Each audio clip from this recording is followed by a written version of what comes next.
Greetings, friends. Welcome to another episode of Badass Unscripted. I have a challenge for you this week, a contemplation of sorts, a prompt. Never bow to fashion, especially in your thinking. There's a habit I'm willing to bet that you've adopted without even noticing. You think without thinking. Isn't that true? How often do we accept what we read, what we see, what we hear in TED Talks, blog posts, books, social media, internet memes, and we accept them as being real and true, to the point where if we're called upon to think for ourselves, to generate our own ideas, more often what we come up with is what we have absorbed and what's gone underneath our skin without our permission, as often as it's an original or novel idea that comes from the space between our ears. And this is a bit of a problem. You see, fashion is supposed to be about expression. But how often is fashion really about fitting in? Fitting in, saying things and doing things that are pleasing to the masses.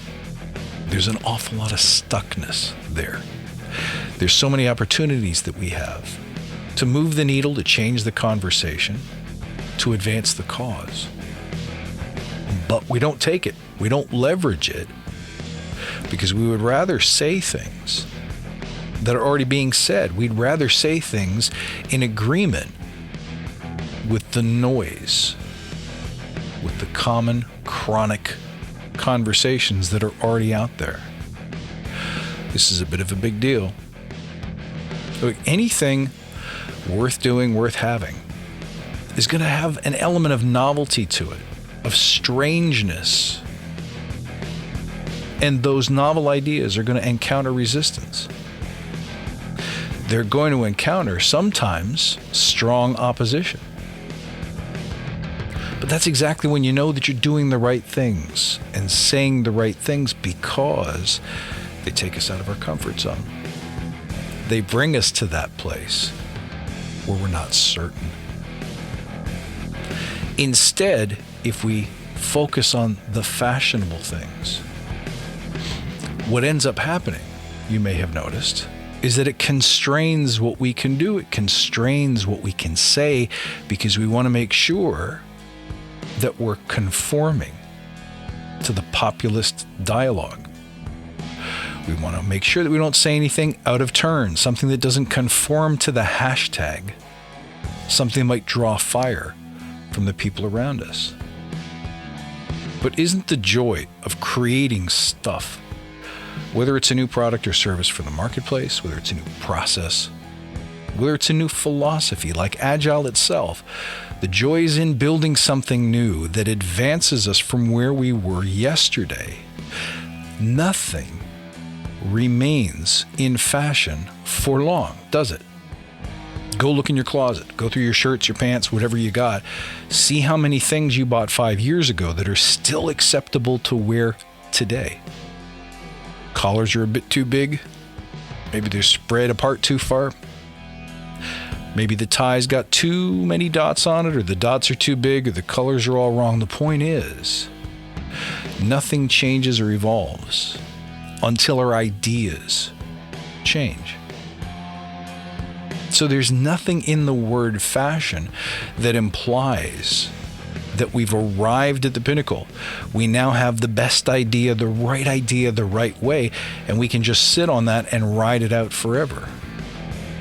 Our job is to constantly be challenging that status quo, to break apart those traditions, to say new things. So if we're still saying the same thing today about our craft that we were saying 5, 10, or 20 years ago, it's time for pause. It's time to examine what we're trying to do with Agile, where we're trying to go with it, and how can this be used to make society better, to make work better, to make life better for people, rather than trying to settle on something that's permanent and lasting that can then be scripted or documented and made repetitive. Fashion should always be pushing the limits, should always be moving the boundaries outward, challenging us to think differently, to try new things.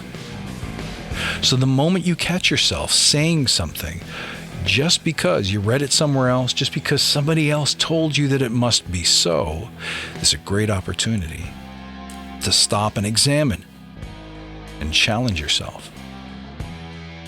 Now, this requires that you spend some time in reflection. If we're on autopilot, simply repeating what's fashionable, what's being said everywhere else by the leaders in our community, by the celebrated thinkers, you're never going to create anything new.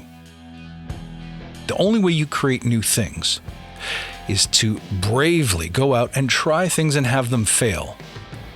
Pin it up against something and say, those colors don't match, they don't belong together, this doesn't look right, this is too retro or not retro enough, or whatever the case may be. The only way to come up with new ideas is to experience, to move boldly, and to be aware.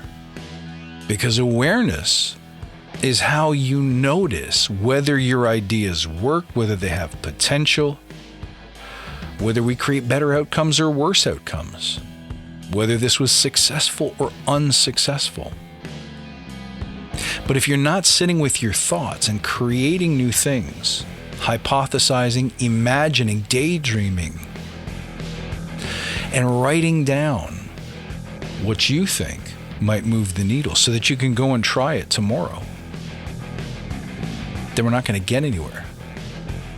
Because all we have is this giant echo chamber where people are saying the same things over and over and over. And if they do move, if they do change, something becomes trendy, then that's the new conversation for tomorrow. But do we ever question whether this deserves to be the new trend? Where has this been proven? Where are we making assumptions? Where are we taking things for granted?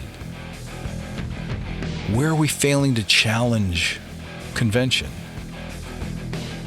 See, things often become trends simply because someone likes the look of it and circulates it, shares it, upvotes it. That doesn't necessarily mean that it's right. So just because something does change, becomes a new trend, becomes the new normal, here we have to be careful not to follow those conventions either, but to question, to test, examine, and to demand that the assumptions be proven. That's something to think about. So what can you do this week that moves the needle, that creates not a new trend, but serves to seek truth? What really works? What's really effective? As always, my friends, you can find me at badassagile.com. You can reach me on Twitter at badass_agile or on Instagram at badassagile. Look forward to seeing you next time. Until then, stay badass.